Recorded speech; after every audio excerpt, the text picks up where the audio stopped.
Have you ever felt like a ship adrift on the vast ocean of existence, tossed by the unpredictable waves of fortune and circumstance? Have you looked upon the events of your life, the sudden joys, the unexpected sorrows, the chance meetings that changed everything, and wondered if there is any grand design, any discernible logic to the unfolding of it all? The ancient sages, the keepers of timeless wisdom, would answer with a resounding yes. They invite us to envision the universe not as a chaotic accident, but as a masterpiece of celestial architecture. In this grand design, every single element, from the silent spinning of a galaxy to the faintest whisper of a thought in your mind, is a perfectly placed component. There are no redundant pieces, no stray elements, no true accidents. Every experience you have ever had, every challenge that has brought you to your knees, and every moment of bliss that has lifted you to the heavens, has a clear point of origin. It is born from a cause, and just as surely, it will produce an effect. This is the bedrock of reality itself, a principle so fundamental that it governs all things. This is the sixth great Hermetic Principle, the law of cause and effect. This immutable law is the master program running the operating system of the cosmos. When we begin to truly comprehend its profound implications, we awaken to a new reality. We see that nothing in our lives is truly arbitrary. What we casually dismiss as good luck or bad fortune is, in fact, the meticulously logical result of causes we ourselves have set into motion. Some of these causes were planted yesterday, in this very life. Others may have roots that stretch back into dimensions of our being that we are not typically conscious of. Today, we shall embark on a journey of profound discovery. Together, we will pull back the veil on the mysteries of causality. We will explore how this single, powerful law shapes every facet of our existence. And most importantly, we will learn the secrets to becoming its collaborator, not its subject, so that we may transform from being mere characters in our story to becoming the true architects of our own magnificent destiny. The Kybalion, that treasured repository of Hermetic thought, states it with beautiful simplicity. Every cause has its effect. Every effect has its cause. Everything happens according to law. Chance is but a name for a law not recognized. This powerful declaration is a call to a higher state of awareness. It challenges us to peer beneath the seemingly random surface of daily life and recognize the sublime, flawless order that underpins the entire universe. The law of cause and effect is the invisible scaffolding upon which all of existence is built. It teaches us a vital lesson. Every single event we encounter, from our most celebrated triumphs to our most gut-wrenching trials, is the endpoint of a long chain of causation. Nothing simply happens. Every effect that manifests in our world is a direct and perfect mirror of its preceding causes, some of which are plain to see, while others remain hidden in the deeper, subtler planes of reality. And right here, in this distinction, lies a secret long understood by the initiates of the mystery schools. Causality is not a flat, one-dimensional process. Most of humanity lives and operates primarily on the physical plane, constantly reacting to external stimuli. They are like leaves caught in a breeze, pushed and pulled by forces they feel are outside of their influence. They become prisoners of their circumstances, believing their fate is in the hands of something or someone else. The Hermeticist, however, the student of these profound laws, understands a deeper truth. They know that the most potent and creative causes are not born in the world of matter. They are born in the world of mind. As the Kybalion so wisely teaches, the mind is the ultimate creative workshop, the fertile ground where the very first seeds of every cause are sown. Our thoughts, our intentions, our deeply held beliefs, and our emotional vibrations are not passive background noise. They are dynamic, causal forces that actively shape not only our subsequent actions but also the very experiences and situations that we draw into our lives. Think of it this way. A harsh word uttered in a moment of anger may appear to be a simple, fleeting reaction, but in truth, it is the effect of a cause that existed long before the word was spoken. It is the manifestation of a resentful thought, a festering frustration, or an insecure feeling that was already vibrating within your mental and emotional field. That single word, in turn, becomes a new cause, setting off a fresh chain of effects. It might create a conflict, sever a relationship, or perhaps present an unexpected opportunity for forgiveness and growth. The great chain of causality thus expands and ripples outwards, endlessly, in all directions and across all dimensions. What the ancient wisdom teaches us is that our concept of chance is merely a label for our own ignorance of this intricate process. When we finally grasp this fundamental truth, an entire universe of potential opens up before us. We are no longer condemned to be passive spectators in the theater of life, buffeted by the effects of causes we cannot perceive. We can step into our power as conscious creators, deliberately planting the seeds of the future we truly desire to cultivate. This is the ultimate promise of the law of cause and effect, the freedom to transcend the disempowering role of the victim and to finally assume the sovereign role of the master. Let's make this more concrete. Imagine you are rolling a pair of dice. They tumble across the table and land on a 7. To the casual observer, this seems like a random outcome, a matter of pure luck. But in absolute reality, the concept of luck played no part. The universe does not operate on chance. Everything that occurs happens for a series of definite reasons. Consider the dice again. The final number they display is the inescapable result of a multitude of preceding factors. The precise way you held them in your palm, the exact amount of force you used to throw them, the angle of their release, the number of times they rotated in the air, the friction of the surface they landed on, and even the minuscule air currents in the room. All of these variables, these individual causes, combined to produce one specific, inevitable effect. It wasn't luck or misfortune. It was physics. It was a set of causes, producing a result. The word chance is a convenient placeholder we use when we cannot see or calculate all the variables involved. When we flip a coin, it feels like a 50/50th probability. It seems entirely random. But if we possess the ability to measure the exact initial conditions, the upward force from the thumb, the rotational torque, the air resistance, the force of gravity, we could predict with perfect certainty whether it would land on heads or tails. The Kybalion illustrates this with the metaphor of a storm. To many, a thunderstorm that appears suddenly on a clear day seems like a chance event.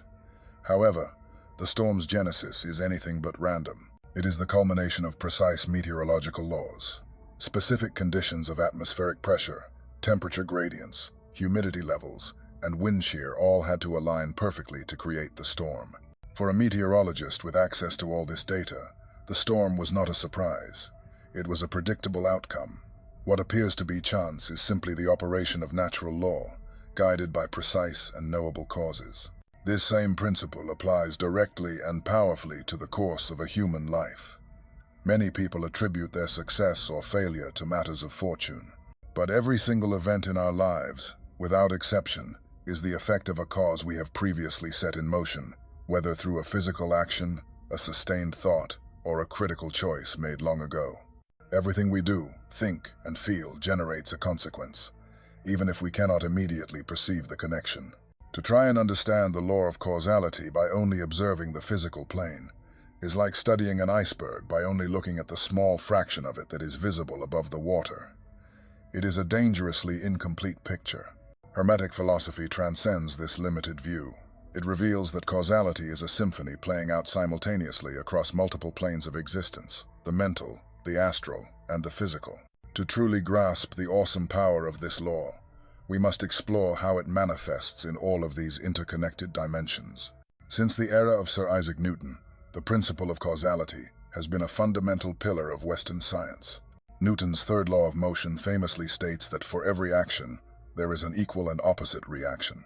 This simple yet profound statement, born from the study of the physical world, is a perfect echo of the ancient Hermetic Principle. In the tangible universe, no force, no movement, and no event ever occurs without a preceding cause. When an apple detaches from a branch, it falls to the ground as an effect of the cause known as gravity. When you toss a pebble into a still pond, the concentric ripples that spread outwards are the direct and immediate effect of that initial disturbance. But our modern understanding of physics has pushed this concept into even more mysterious territory. Within the strange and wonderful world of quantum mechanics, we observe that causality can behave in ways that seem paradoxical to our everyday, linear thinking.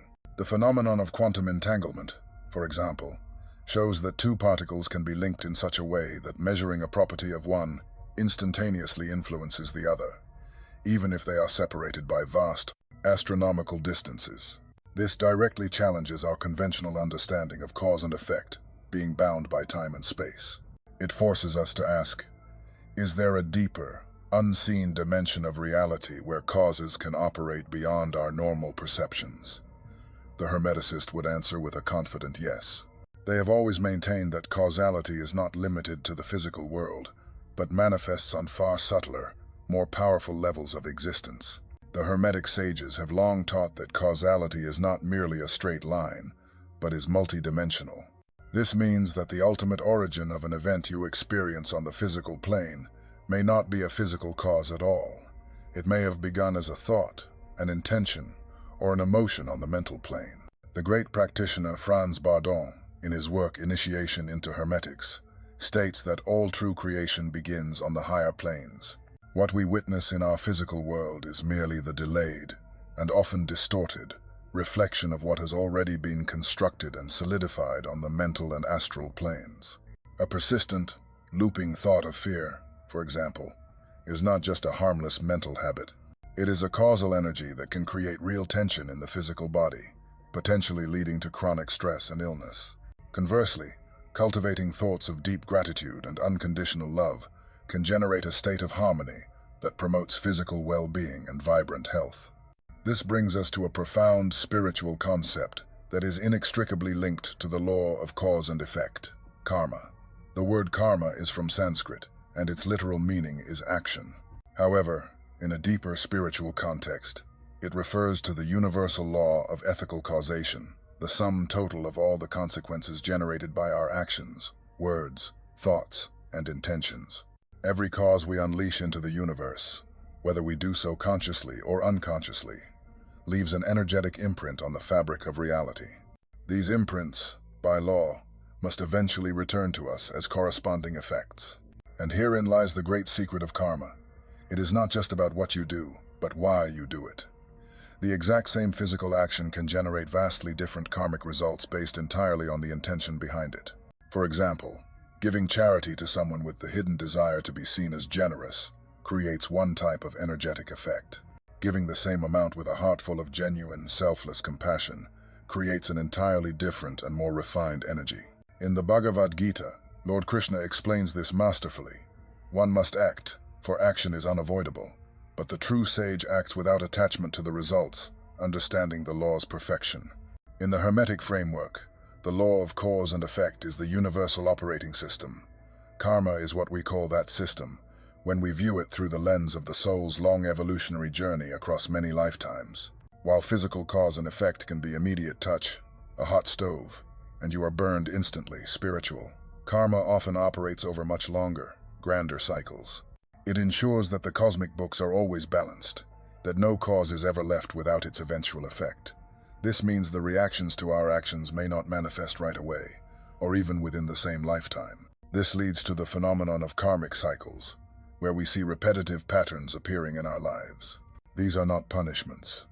They are opportunities, curated by our own past actions, for our soul to learn a specific lesson. For instance, a person who abused their power in a past life might find themselves reincarnated into circumstances of powerlessness. This is not a penalty. It is a curriculum designed to teach the essential lessons of empathy, humility, and balance. One of the most damaging misconceptions about karma is that it is a system of cosmic punishment and reward. It is not. In truth, karma is a divine pedagogical mechanism, a universal teaching tool designed to guide our souls back into alignment with universal law and harmony. Karma does not give us what we deserve in a punitive sense. It gives us precisely what we need to grow. It is a perfect mirror, reflecting back to us the quality of the energy that we ourselves created. It presents us with the opportunity to see our errors, to correct our course, and to align our lives with a higher, more compassionate way of being. The law of cause and effect and its spiritual component, karma, do not exist to enslave us. They exist to liberate us. Once we understand their intricate dynamics, we cease to be helpless victims of fate. We become masters of our reality. As the great occultist Eliphas Levi wrote, "He who knows the law does not complain of it. Instead, he uses it for his purpose." We live in a society where countless people feel powerless, at the mercy of forces beyond their control. Most people operate from a victim consciousness, believing that their happiness and suffering are caused by external factors: their boss, the economy, their family, luck, or fate. This perception creates a self-imposed prison of powerlessness, a state in which we abdicate all responsibility for our own destiny and hand it over to something or someone else. But the law of cause and effect is the key that unlocks this prison door. It offers the most profound liberation imaginable by revealing a simple, radical truth. We are the creators, whether consciously or unconsciously, of everything we experience. The first, non-negotiable step toward true mastery is to claim full, unconditional responsibility for your life. This does not mean blaming yourself for past misfortunes in a self-deprecating way. It means understanding that on some level, through your thoughts, your beliefs, your actions, or your inactions, you were the causal agent of everything you have ever experienced. When we stop pointing the finger at the world and start looking within for the cause, we break free from the shackles of victimhood. We awaken to the incredible power we wield in every moment. We realize that every choice, every thought, and every action sends a ripple out into the world, shaping our environment and determining what returns to us. The true master is not someone who simply reacts to life's events. The master is one who consciously and deliberately creates new conditions. They are a careful gardener of their reality. They observe their choices and intentionally plant the seeds they wish to see blossom. Imagine your mind is a lush, fertile garden, and every single thought is a seed. If you continuously plant seeds of fear, doubt, and resentment, you will inevitably harvest a crop of bitter, poisonous fruit. But if you diligently sow seeds of courage, love, and gratitude, you will reap a bountiful harvest of harmony, success, and prosperity. Franz Bardon emphasized that the true magician always works on the mental plane first and foremost. The mind is the primary engine of creation. What we construct in the mind with focus and feeling will inevitably precipitate down into the material plane. By mastering your mind, you master the cause, and by mastering the cause, you master the effect. Even the most enlightened master cannot erase the effects of causes they have already set in motion. The harvest from past plantings must still be reaped. But here is the crucial difference. Instead of resisting unwanted effects or seeing them as unfair, the master embraces them as invaluable lessons. They understand that every single challenge is a divinely orchestrated opportunity to grow, to purify their character, and to align themselves more perfectly with the law. The Buddha taught this very principle. What you are today is the result of your thoughts of yesterday. What you will be tomorrow is the result of your thoughts today. What distinguishes the master from the victim is not an absence of difficulty, but the attitude with which they face it. The master views the effects in their life not as punishments or rewards, but as perfect reflections of their own inner state. They understand that life is not happening to them. Life is responding through them. By mastering the law of cause and effect, you attain true freedom. This is not a freedom from the law, for that is an impossibility. It is the higher freedom that comes from perfect alignment with the law. You become a conscious co-creator with the universe, a true alchemist who learns to transform the lead of every challenge into the gold of wisdom and evolution. As the Kybalion concludes, freedom lies in the understanding of the law, not in its defiance. And so, from this place of deeper understanding, the ultimate question is not for me to answer, but for you to ask yourself in the quiet of your own heart.